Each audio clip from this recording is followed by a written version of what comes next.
All right, are you ready for this? We're going deep, really deep into Nepali football. Deeper than just the highlights and scores. Right, you wanted the real deal, the whole picture. So think Himalayas, Kathmandu streets, and a passion for the beautiful game that can match any corner of the world. To help us out, we've got articles, stats, even some interviews with folks who live and breathe Nepali football. And what's really interesting right now is that Nepali football is kind of at this tipping point. There's so much potential, raw talent, absolutely devoted fans. Yeah, But there are some serious obstacles, too. yeah, some big ones holding it back. Yeah. So in this deep dive, we're going to sort of try to separate, the hype from reality. Love it. So football in Nepal, it's not like some new fad, right? It's been around for a while. It actually goes way back. Oh, yeah, way back. Early 1900s, right? Early 1900s. Brought over by, get this, British Gurkha soldiers. You got it. Talk about an interesting bit of history leading to such a dedicated fan base. I mean, who knew? So these early interactions with the sport, I guess they set the stage for what we see today. Yeah, absolutely. So walk me through it. What happened? What were those first steps? Well, think about it. The first matches, like recorded matches, were happening in the 1920s. Wow.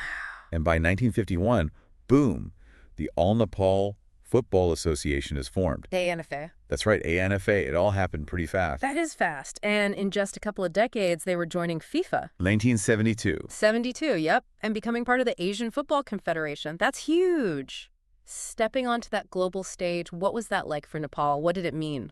Well, it was definitely a defining moment, wouldn't you say? Oh, yeah. They wanted to be taken seriously, recognized, as a footballing nation, for real. And don't forget their historic win at the 1982 South Asian Games. They beat Bangladesh 2-1. Nice. Yeah, that really boosted national pride. All right, so let's fast forward to today. Paint me a picture. Imagine I'm there, packed stadium, fans going wild. What's it like at a big Martyrs Memorial League match? Organized chaos. Okay, I like it. But with a side of some seriously fierce rivalry. The Martyrs Memorial League, or the MML as we'll call it, that's the top-tier league in Nepal. It runs December to March, with 14 clubs battling it out for the title. Intense. And who are the big names? You've got Manan Marshangi Club. Yeah. They're like royalty, 21 championships to their name. Wow, a dynasty. And then there's Three Star Club, known for producing a whole bunch of national team players. So you got these powerhouse clubs, intense rivalries, that's awesome. But what about the financial side of things? Can they actually support this level of play? Well, that's where things get a little tricky. Yeah. A lot of clubs, they struggle financially, right? So sponsorships are vital. You see companies like Himalayan Distillery, the Chattery Group stepping up. But still, the resources are limited. And remember, the iconic Dasrath Stadium, Oh, yeah, I've seen pictures. it might hold 18,000 roaring fans. But a lot of matches, they're played on, less than ideal pitches, Makeshift, yeah. Exactly. We've talked a lot about the men's league. Right. But what about the women's game in Nepal? I mean, they've had some pretty impressive wins, haven't they? Without a doubt.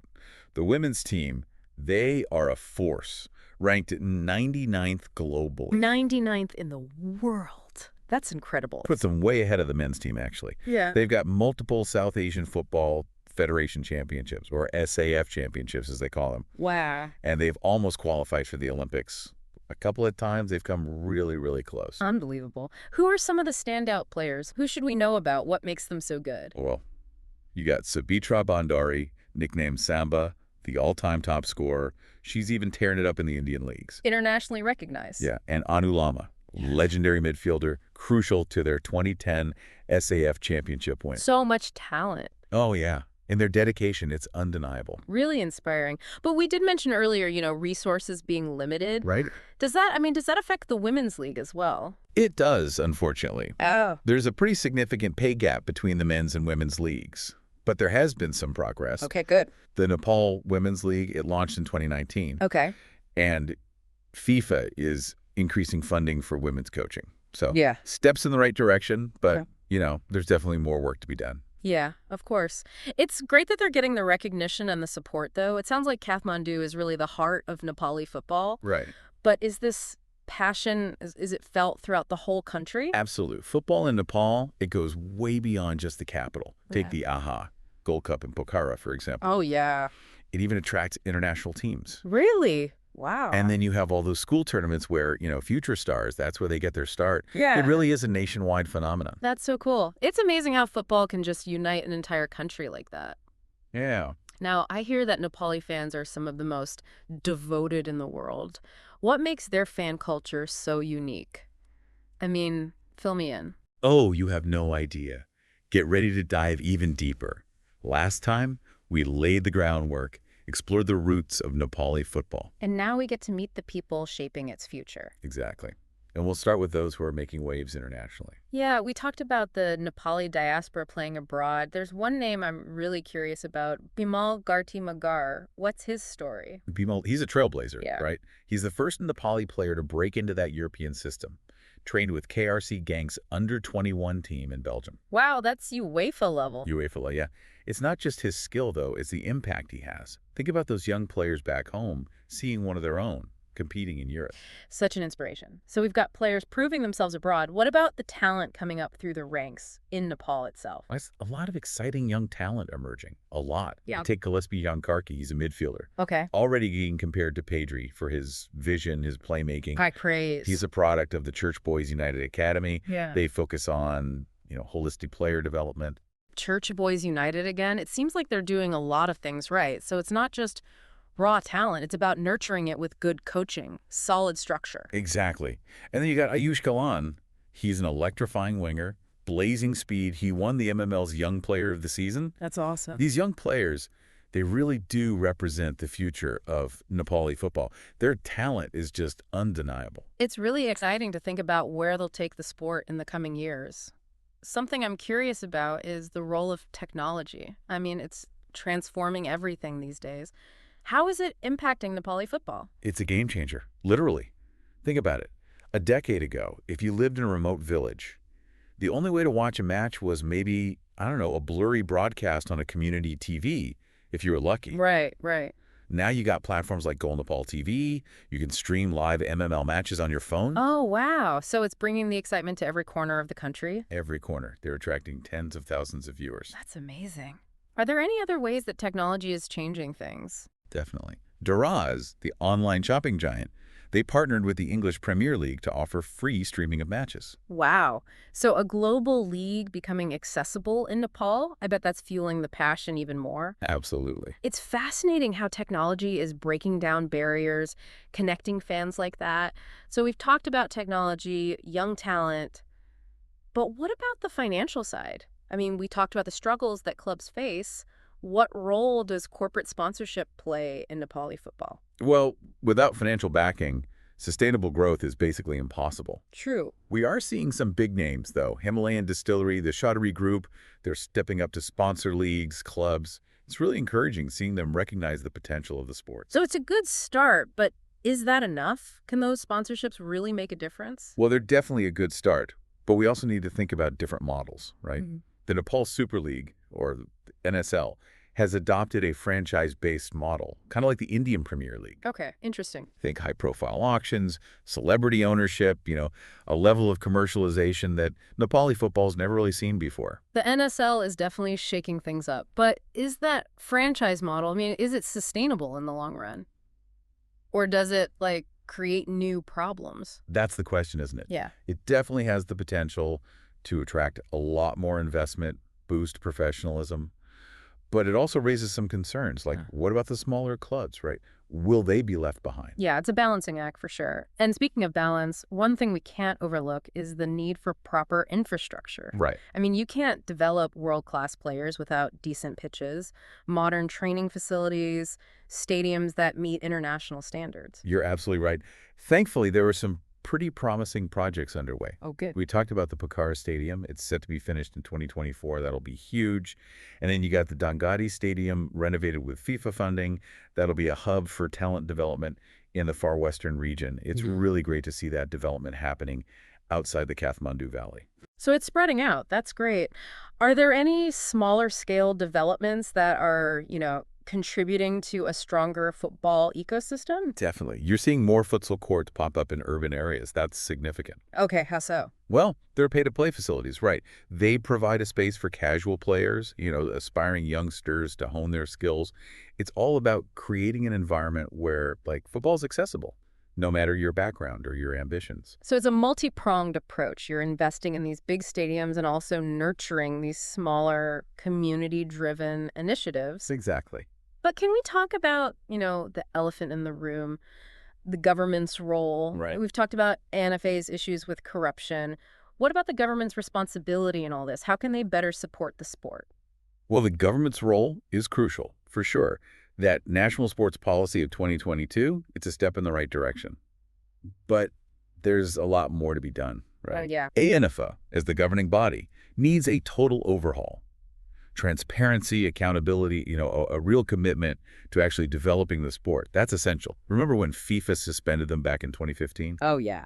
That was a wake-up call, a big one. Showed just how much ANFA needed serious reform. It really exposed some deep-rooted issues. Are there any signs that NFA is taking those reforms seriously? There has been some encouraging signs, Hmm. things like more transparent player auctions in the NSL, and they're working with the Asian Football Confederation on referee training. But real change, it takes time.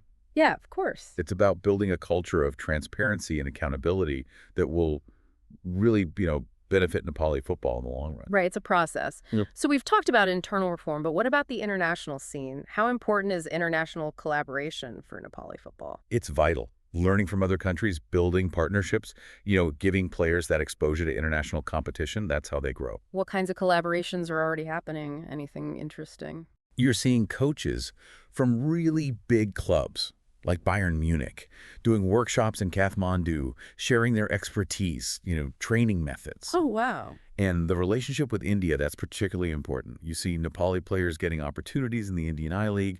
There are regular, cross-border friendlies. It fosters that regional camaraderie. So you have these established footballing nations sharing their knowledge and giving Nepali players a chance to, test themselves on a bigger stage. Exactly. And let's not forget about FIFA. The FIFA Forward program, it's invested millions of dollars in Nepali football, supporting youth leagues, coach education, infrastructure development. Okay, so it's about tapping into that global network of support and knowledge. Exactly.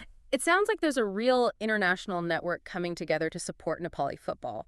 But are we, amidst all this focus on competition, on development, are we forgetting something? What about player welfare? What about mental health? That's a great point. You're right. In a country where football is more than just a game, it's a source of national pride, the pressure on these players, it can be immense. Right. Thankfully, though, there are some positive steps. The national team, they now have counselors that travel with them during major tournaments, offer emotional support, guidance. That's great. But is that level of support, is it available to players at all levels? Or is it mostly focused on just the national team? That's where we see a gap, right? Support for the national team, that's crucial, but we need to extend those resources to all players, especially those who are, struggling post-retirement. Oh, yeah, that makes sense. A lot of them face financial difficulties, emotional difficulties, after they hang up their boots. So creating a system to help them transition into new careers, give them the support they need, that's really important. It's a good reminder that their well-being is just as important as how they perform on the pitch. Now let's talk about something kind of unique to Nepal, the geography, the climate. How do those factors affect the development of football in a country with, towering mountains and that challenging monsoon season? Well, Nepal's landscape, it definitely presents both challenges and opportunities.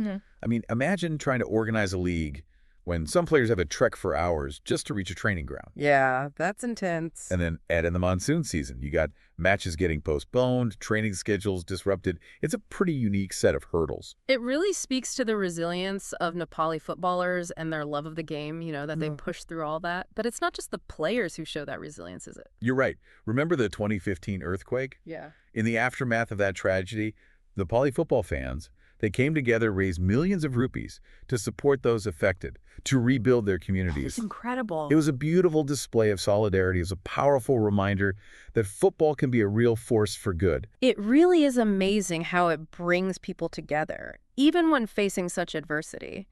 And those community clubs, they play such a huge role, don't they? Oh, absolutely. They're the unsung heroes, really, providing a space for youngsters to learn the game, to develop their skills. They're often run by volunteers, funded by donations. Wow. They're the backbone of Nepali football. They're the ones nurturing that talent at the grassroots level. So we've talked about so much, the highs, the lows, the challenges, the triumphs. What do you think, looking ahead, what does the future hold for Nepali football? That's the big question. Right. Predicting the future, it's always tricky, but I think we can safely say that Nepali football is at a turning point.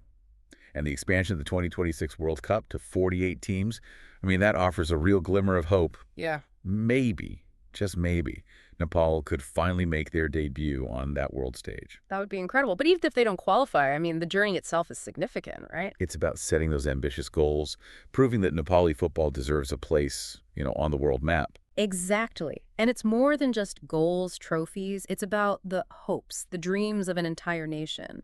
It's about the unwavering spirit of the players, the incredible support of the fans. Nepali football, it really embodies the resilience, the passion of its people. It's a reflection of the country's journey toward progress, and I think that's what makes it so compelling. I agree. All right, folks, we've explored the complexities, the inspiring stories that make up Nepali football, but our journey isn't over yet. In our final part, we'll analyze some specific case studies, look at the trends shaping the future, and explore those potential pathways to success. Stay tuned because we're just getting started. Welcome back to the final part of our deep dive into Nepali football. We've covered a lot of ground, from the history to the challenges to those incredible stories of resilience, the passion. And now we tie it all together. We'll look at some key case studies, unpack these emerging trends, and try to figure out, what the future holds for Nepali football. So we've talked about the need for really solid academies to nurture young talent, and Church Boys United keeps coming up as like a shining example. I mean, they've gone from an amateur team to MML champions in just a few years. What's their secret? Church Boys United, yeah, they're fascinating. They've really nailed a development model that puts local talent first. They scout players from their own community, provide top-notch training, and foster a really supportive environment. It's not just about skills on the pitch, though. They really emphasize education, too, making sure those players have a well-rounded upbringing. It's like they've created this perfect little world where, football and education go hand in hand. What else are they doing right? What can other clubs learn from them? I think their community-driven approach is key. They're funded by church donations and local businesses, so it creates this real sense of ownership, pride. It's a model of sustainability. It shows that a club can really thrive when they tap into the power of their own community. It's a great example of how success can be built, from the ground up. Now, switching gears a bit, it's clear that women's football in Nepal is on the rise. We've talked about the national team's success. What about the league itself? What's driving its growth? Well, the national team's success, it's a huge inspiration, right? It's motivating a whole new generation of girls. But the Nepal Women's League is gaining momentum on its own, too. More teams, more sponsors, more media attention. FIFA's commitment to supporting women's football in Nepal, with funding for coaching and equipment, that's making a big difference. That's great to hear. But we can't ignore, there's a big elephant in the room, right? The pay gap. Right. How do we make sure these talented women are getting the recognition and the compensation they deserve? Yeah, you're absolutely right. That gap needs to close. We need to see equal pay for equal skill, equal dedication. But it goes beyond money. It's about changing those societal attitudes. In a lot of communities, there's still this stigma around girls playing football. We need to break down those barriers and really create a culture where girls, they feel empowered to pursue their passion. It's a good reminder that real progress means changing mindsets, not just rules on paper. So we've talked about players developing within Nepal. What about those who go abroad, the diaspora players? What role are they playing? They're becoming more and more important, bringing back valuable experience, exposure to different playing styles, and a global perspective that really enriches the domestic game. Players like Bimal Garti Magar, who trained with KRC Genk in Belgium, they're proving that Nepali players can compete at the highest level. Yeah, it's a huge message for young players, seeing one of their own breaking through in Europe. Are there other diaspora players making a similar impact? Definitely. There's Lakin Limbu. He's a U.S.-born midfielder in Nepal's youth setup. And Pujano Prkoti, a Swiss Nepali defender making waves in Europe. They're bridging that gap between Nepali football and the world, bringing back knowledge and skills that benefit the entire ecosystem. It's like this really positive cycle. Success abroad leads to more opportunities, more development back home. We've talked about a lot of positive developments, but we can't shy away from the challenges. We've got corruption, lack of investment, the need for some serious structural reforms. What needs to happen to overcome these obstacles? Like, what are the concrete steps? The first step, it has to be a complete overhaul of NFA. We need transparency, accountability, a genuine commitment to actually developing the sport. Those aren't things you can negotiate. We need action, not just talk. And the money side of things. How do we attract more investment in Nepali football? Yeah, more investment's crucial, whether it's for infrastructure, youth programs, coach education. Public-private partnerships are going to be key. The government, they need to create an environment that really encourages private investment in sports. Yeah. Maybe through tax breaks, streamline bureaucracy. So it's a team effort.